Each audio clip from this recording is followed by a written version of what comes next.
প্রতিশোধের আগুনে ভয়াবহ আগ্রাসী হয়ে উঠছে ইরান, যেন কোনোভাবেই থামানো যাচ্ছে না দেশটিকে।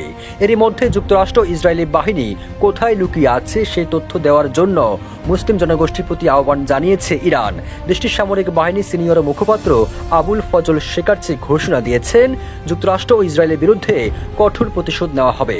এমন তথ্য ছড়িয়ে পড়ার পর প্রশ্ন উঠেছে, তবে কি যুক্তরাষ্ট্র ইসরায়েলকে ধ্বংস করেই যুদ্ধ বন্ধের ঘোষণা দেবে ইরান? ইরানের সামরিক বাহিনীর সিনিয়র মুখপাত্র আবুল ফজল শেকারচি ঘোষণা দিয়েছেন, যুক্তরাষ্ট্র ইসরায়েলের নির্লজ্জ ও নৃশংস অপরাধের বিরুদ্ধে কঠোর প্রতিশোধ নেওয়া হবে। তিনি দাবি করেন, সরাসরি যুদ্ধের সক্ষমতা হারিয়ে এই দুই দেশের সামরিক বাহিনী এখন সাধারণ মানুষ, বিশেষ করে নারী শিশুদের হত্যা করে নিজেদের ব্যর্থতা ঢাকার চেষ্টা করছে।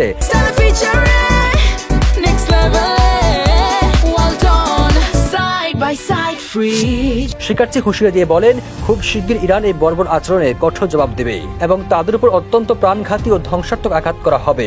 ইরানি সংবাদ সংস্থা ডিফা প্রেস এক প্রতিবেদনে এই তথ্য জানিয়েছে। মধ্যপ্রাচ্যে আঞ্চলিক দেশসহ যেখানে মার্কিন ও ইসরায়েলি বাহিনী লুকিয়ে আছে, সেই আস্তানাগুলোর তথ্য ইরানকে দেওয়ার আহ্বান জানিয়েছেন সামরিক মুখপাত্র শেকারচি।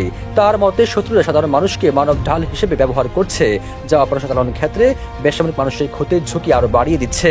আঞ্চলিক দেশগুলোর কাছ থেকে সুনির্দিষ্ট তথ্য পেলে ইরান নিখুঁতভাবে শত্রু গোপন আস্তানায় আঘাত আনতে সক্ষম হবে এবং এতে সাধারণ মানুষের ক্ষয়ক্ষতি সর্বনিম্ন পর্যায়ে রাখা সম্ভব বলে জানান তিনি। ইরানি সেনাকর্তার বক্তব্যে স্পষ্ট হয়েছে, ইরান এখন সরাসরি ও অত্যন্ত সুনির্দিষ্ট লক্ষ্যবস্তুর উপর হামলার জন্য প্রস্তুত। তিনি মুসলিম উম্মাহ ও প্রতিবেশী রাষ্ট্রগুলোর সহায়তা চেয়েছেন, যাতে করে যুক্তরাষ্ট্র